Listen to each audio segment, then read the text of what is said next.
ମହିଳାମାନଙ୍କୁ କେଉଁ ପୋଜିସନରେ ସମ୍ଭୋଗ କଲେ ଅଧିକ ମଜା ଆସିଥାଏ?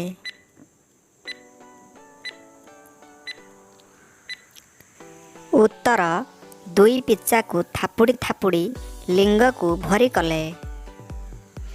ବେଧେଇ ମାଇକିନାଙ୍କୁ କେଉଁ ପୋଜିସନରେ ଗେହିଲେ ତାଙ୍କୁ ବେଶୀ ମଜା ଲାଗିଥାଏ?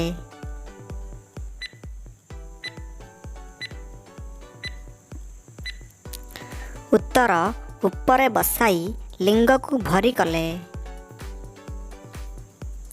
ଖରାଦିନେ ମୋଟି ମହିଳାଙ୍କୁ କେଉଁ ଜାଗାରେ ଗେହିଲେ ତାଙ୍କୁ ଅଧିକ ମଜା ଲାଗିଥାଏ?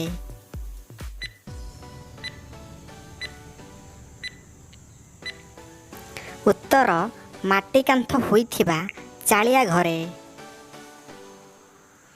ପତଳି ଝିଅମାନଙ୍କୁ କେତେ ସମୟ ସମ୍ଭୋଗ କରିବା ପରେ ତାଙ୍କ ଯୋନିରୁ ପାଣି ବାହାରିଥାଏ?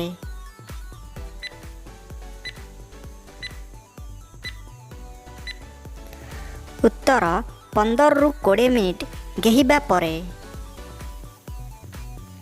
ସକାଳ 5:30ଟା ସମୟରେ ସମ୍ଭୋଗ କଲେ କ'ଣ ହୋଇଥାଏ?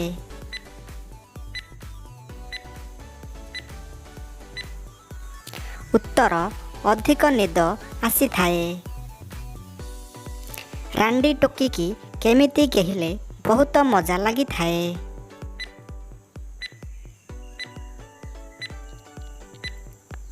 ଉତ୍ତର, ଲିଙ୍ଗକୁ ଜୋରେ ଜୋରେ ଭରି କରି ଗେହିଲେ।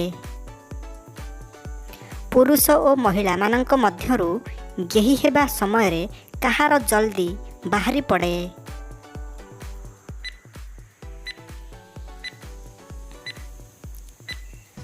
ଉତ୍ତର, ପୁରୁଷମାନଙ୍କର। ଗେହିବା ସମୟରେ ଲିଙ୍ଗରେ କ'ଣ ଲଗାଇଲେ ଲିଙ୍ଗ ପଥର ଭଳି ଟାଣ ହୋଇଯାଏ?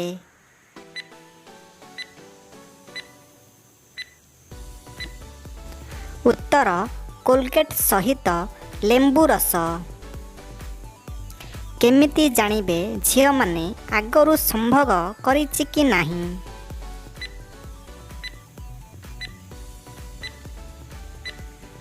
ଉତ୍ତର, ତାଙ୍କ ଯୋନିରୁ ରକ୍ତ ନ ଆସିଲେ।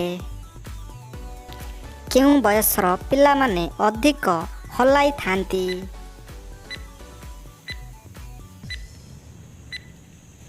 ଉତ୍ତର, 15ରୁ 20 ବର୍ଷ ପୁଅମାନେ।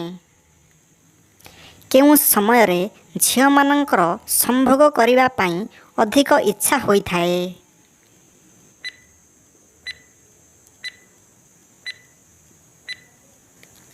ଉତ୍ତର, ପିରିୟଡ଼୍ସ ପୂର୍ବରୁ।